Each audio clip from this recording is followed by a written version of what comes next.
मध्य प्रदेश की 2 सीटों पर हुए उपचुनाव में बीजेपी और कांग्रेस को एकाएक सीट पर जीत मिली है। सबसे ज्यादा चर्चा विजयपुर विधानसभा सीट की है। इस सीट से कैबिनेट मंत्री रामनिवास रावत की हार हुई। रामनिवास रावत की हार के बाद राज्य में नई सियासी अटकलें शुरू हो गई। जनता ने दम बदलू नेता को नकार दिया है, जिस कारण से राज्य में एक ऐसी महिला विधायक हैं जिनके सियासी भविष्य पर ब्रेक लग सकता है। विजयपुर विधानसभा सीट पर कांग्रेस की जीत से कार्यकर्ता उत्साह में है, लेकिन कांग्रेस की एक विधायक के लिए यह किसी झटके से कम नहीं है। हम बात कर रहे हैं सागर जिले की बीना विधानसभा सीट से निर्मला सप्रे की। निर्मला सप्रे 2023 का विधानसभा चुनाव कांग्रेस के टिकट पर जीती है। लोकसभा चुनाव के बाद से वह बीजेपी के कार्यक्रम में नजर आ रही है। बीजेपी कार्यकारिणी की बैठक में भी शामिल हो चुकी है। कांग्रेस भी विधायक निर्मला सप्रे के खिलाफ कार्रवाई के लिए विधानसभा अध्यक्ष के लिए लेटर लिख चुकी है।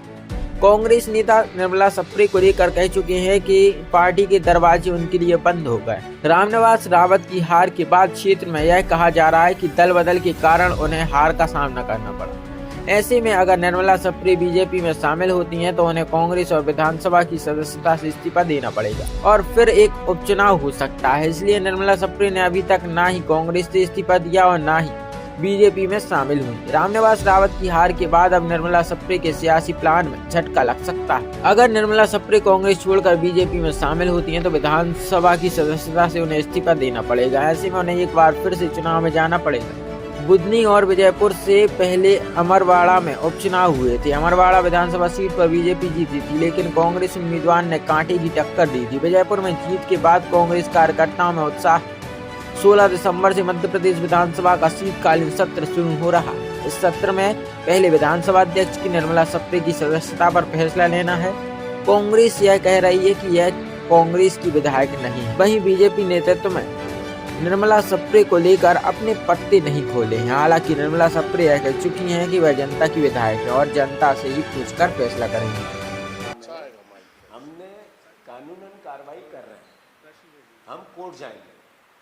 जो बीजेपी के लोग, मैंने कहा संविधान दिवस है आज, ऐसा कैसे संविधान की अवहेलना होती है कि एक को हमने अपने लाभ के लिए विधायक को बीजेपी के मंच पे खड़ा किया। किसने किया? प्रदेश के मुख्यमंत्री, बीजेपी के अध्यक्ष ने, और कहा बीजेपी में शामिल, हाथ ऊंचा, हेडिंग। एक ने और जीतू पटवारी का साथ छोड़ा, ऐसे ही आया था। कांग्रेस का साथ छोड़ा। अब वो कहती है मैं कांग्रेस में हूँ कि बीजेपी में हूँ, अखबार कुछ लिखते ही नहीं। तो आखिर वो कहाँ है? अगर हमने तो कहा इसको हटा, तो क्यों बीजेपी डर रही है? क्यों मोहन यादव डर रहे हैं? अरे आप में दम हो, आपकी सरकार है, आप में कलेजा है, तो इस्तीफा लो और चुनाव कराओ, जनता के बीच में जाओ, जनता मैंडेट देगी।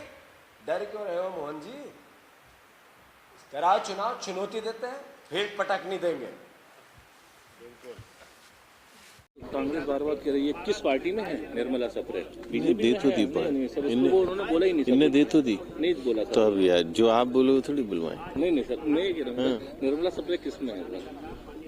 क्योंकि बार बार कांग्रेस कह रही है हम कोर्ट जा रहे हैं, निर्मला सप्रे की जो संस्था को लेकर, जो निर्वाचन को लेकर वो चुनौती दे रहे हैं। देखिए, ये विषय ऑलरेडी विधानसभा अध्यक्ष और कांग्रेस अब कोर्ट में जा ही रही है, तो वहाँ पे स्पष्ट हो जाएगा। बाकी निर्मला सप्रे जी बहुत स्पष्ट तौर पे उन्होंने जनता और मीडिया के समक्ष भारतीय जनता पार्टी की सदस्यता ली थी। सर, बिना उपचुनाव को लेकर क्या माना जाए कि एक बार फिर से क्या है पार्टी तैयार हो रही है इस मामले को लेकर? क्या बिना विधानसभा? देखिए, भारतीय जनता पार्टी से चुनाव के लिए नहीं, समाज की अंतिम पंक्ति में बैठे व्यक्ति के जीवन में बदलाव के लिए राजनीति करती है। चुनाव तो सिर्फ उसकी प्रक्रिया का हिस्सा है। तो भाजपा का कार्यकर्ता आज संविधान दिवस मना रहा है। संविधान समिति के लोगों के योगदान को और कांग्रेस ने जो कुठाराघात किया उसको याद कर रहा है, और ऐसे अनेकों समाज से जुड़े विषय काम कर रहा है।